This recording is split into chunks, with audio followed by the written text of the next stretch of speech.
전령. 전령을 어떻게 알아볼 것인가?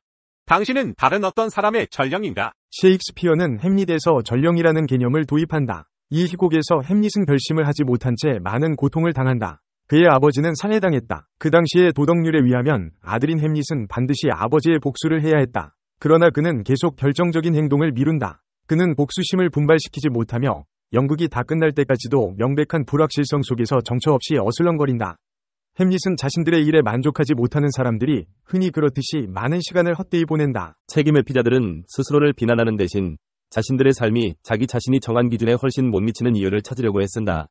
햄릿처럼 그들은 세상이 실망스럽고 부정직한 곳이라고 비난한다. 그들은 자신들이 할 수 있는 일은 아무것도 없음을 확신시킬 수 있는 합리화의 수단들을 찾으려고 애쓴다.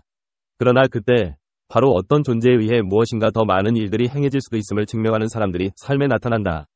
햄릿의 경우 주요 전령은 비슷한 또래의 젊은이인 포틴브라스인데 그는 이웃나라 노르웨이의 왕위 상속자이며 그 나라 왕의 조카였다. 포틴브라스는 햄릿처럼 동요하지 않았다. 그는 이미 용감한 장군임을 스스로 증명했으며 대위를 위해 여러 번 군대를 소집해서 싸웠다. 그런데 그런 대위들 중 몇몇은 명예훼손 같은 사소한 문제들이었다. 햄릿이 쇠약해져서 개인적이긴 하지만 매우 절박했던 대위를 위해 힘을 모을 수 없게 됨에 따라 포틴브라스는 더욱 뚜렷하게 햄릿과 대조를 이룬다. 그는 군대를 이끌고 덴마크를 통과하고 있으며 그가 노르웨이 재산이라고 생각하는 작은 땅을 위해 목숨을 건 싸움을 하려고 한다. 포틴브라스의 모습을 보고 햄릿은 자신의 어리석음을 깨닫고 충격을 받는다. 햄릿이 직접 말하고 있듯이 용기와 힘을 가진 포틴브라스가 그를 책망하며 우유부단한 습관을 가진 그 자신을 다시 돌아보게 만들고 있는 것이다. 포틴브라스는 자신이 햄릿에게 이런 존재라는 것을 전혀 알지 못했다. 그의 존재 자체가 햄릿을 비난하는 것이었으며 그가 얼마나 우유부단한 사람인가를 깨닫게 해주었다. 햄릿은 중얼거린다. 모든 것들이 나를 책망하고 나의 둔한 복수심을 자극하는구나. 만약 그의 주요 행위와 삶을 가장 잘 이용한 일이 먹고자 하는 일에 그친다면 인간은 과연 무엇인가? 자신을 포틴브라스와 대조시킨 다음 햄릿은 결론을 내린다. 자, 이제부터는 오직 피비린 내나는 복수의 생각뿐이다. 그 이외에는 모든 것이 무익할 뿐이다. 당신이 아직 결심을 하지 못한 문제를 갖고 있을 때마다 당신은 전령을 만나기 쉽다. 전령은 당신과 같은 상황에서 시작했거나 더 어려웠지만 지금 당신을 지배하고 있는 문제를 어떻게든 극복했던 사람이다. 그 사람은 아마 당신의 상황에 관해 아무것도 모를 것이다. 그러나 그의 출현과 성취 자체에 의해 당신은 자신의 약점을 뚜렷이 직시하게 될 것이다. 전령은 마치 더 높은 정신세계에 살고 있으며 당신이 스스로의 의신을 떨어뜨리고 있다고 말하는 것처럼 보인다. 당신은 열심히 일에 출세한 사람들을 본다. 혹은 당신보다 더 많은 시간을 갖고 있지 않음에도 불구하고 3배나 많은 일을 해내는 사람을 본다. 전령을 어떻게 알아볼 것인가? 당신은 가끔 누구와 함께 있을 때 갖게 되는 막연한 불안감을 통해 그 사람이 당신을 은근히 책망하고 있다는 사실을 알아차리게 되는 경우가 있을 것이다. 당신은 그 사람을 싫어하지만 그 이유를 제대로 알지 못하고 있다. 그러나 조금만 숙고해보면 당신은 그가 자신이 이루기를 원했던 무엇인가를 성취한 사람임을 알아차릴 수 있을 것이다. 사실 당신은 자기 자신의 위신이 추락했다는 메시지에 의해 고통을 받고 있는 것이다. 무의식적으로 당신은 심리학적인 전령을 당신의 태만을 부중하는 반갑지 않은 사자로 간주하고 있다. 당신은 이 사람 때문에 당신의 잘못을 합리화시킬 수 없어서 그 또는 그녀를 본능적으로 싫어하거나 두려워하게 된다. 아마도 그 전령은 당신에게 해를 입히고 싶지 않을 것이다. 더군다나 그는 당신의 삶에서 자신이 어떤 역할을 하고 있다는 사실조차 알지 못할 것이다.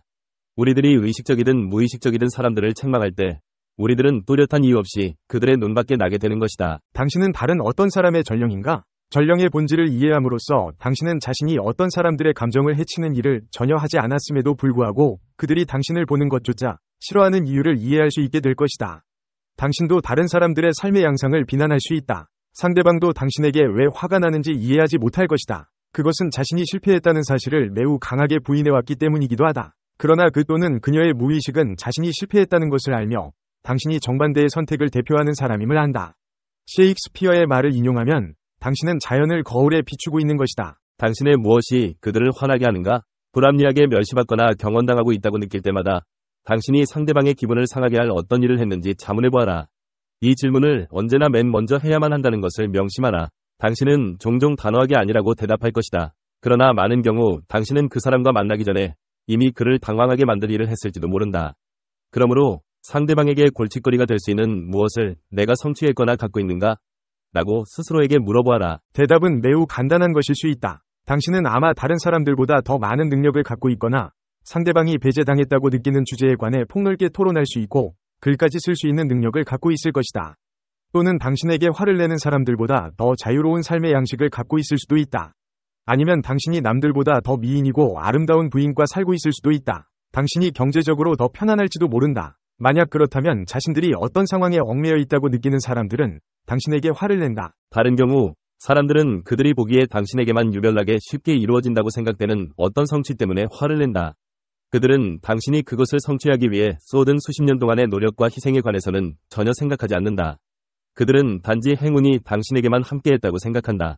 그들에게는 당신이 그들의 불완전함을 책망하는 것처럼 보인다. 그러나 이는 당신이 그들보다 훨씬 더 열심히 일했다는 것을 의미할 뿐이다. 이런 일들이 발생할 때마다 당신이 그들의 전령임을 확인하는 것이 중요하다. 이것이 당신의 효과임을 깨닫지 못하면 당신은 아무런 이유 없이 고통스러운 자기 분석을 해야만 할 것이다.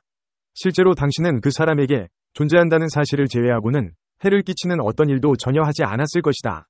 당신은 단지 그 또는 그녀를 당황케 하는 어떤 진실을 대표할 뿐이다. 전령을 통해 배우고 성장하라. 1. 어떤 사람이 당신을 매우 불쾌하게 만들고 있다는 것은 알지만 그 이유를 모른다면 그는 어떤 식으로든 당신을 책망하고 있는 것이다. 그 사람이 당신이나 다른 사람에게 어떤 해를 끼치고 있다고 거침없이 말할 수 없다면 특히 그럴 가능성이 높다. 2. 그 전령을 비난하고 싶어하는 충동과 싸워라. 그 사람이 당신에 관해 고통스럽지만 진솔한 정보를 알려주고 있다는 것을 발견할 수 있을 때까지 충분히 오랜 시간 동안 그 사람을 비난하지 않기 위해서는 많은 용기가 필요할 것이다.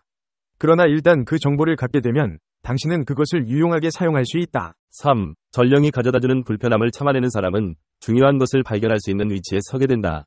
모든 전령들은 정말로 햄릿과 포틴브라스의 경우처럼 뜻하지 않은 행운이다.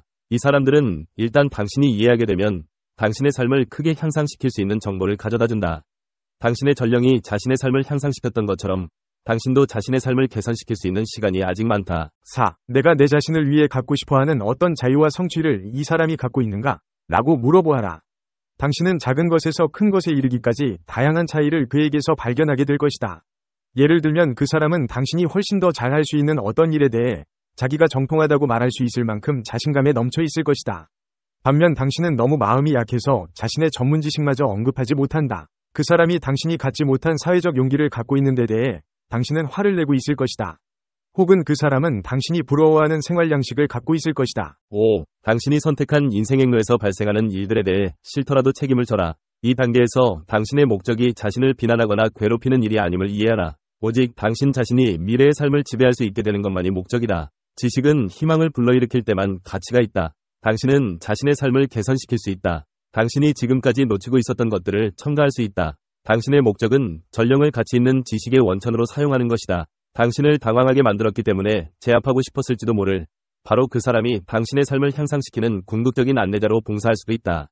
그러나 그를 당신에게 이롭게 만들 수 있느냐 하는 것은 전적으로 당신에게 달려있다. 6. 무슨 이유인지 잘 모르겠지만 당신이 다른 사람들을 당황하게 만들고 있는 경우 당신은 그들의 삶에서 전령일 가능성이 매우 높다.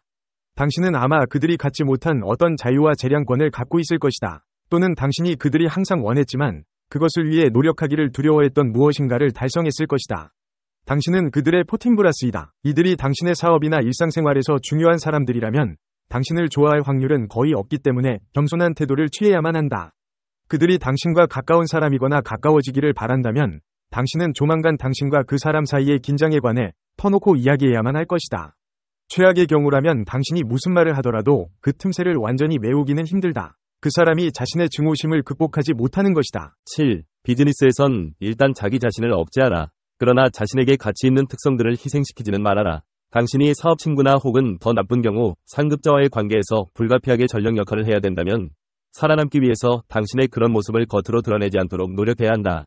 다른 사람들을 당황하게 만들지 않기 위해 자신의 감정을 억제하는 것은 매우 흔한 버릇이다. 그러나 당신 자신에게는 이런 일을 하지 마라. 어떤 사람들이 동의하지 않거나 그것 때문에 당황한다고 해서 당신에게 가치 있는 특성들을 결코 희생시키지 않도록 조심하라. 당신은 자신의 행동을 스스로의 윤리 기준에 따르도록 해야 한다. 이 비디오가 유용했다면 좋아요와 구독 버튼을 눌러주세요.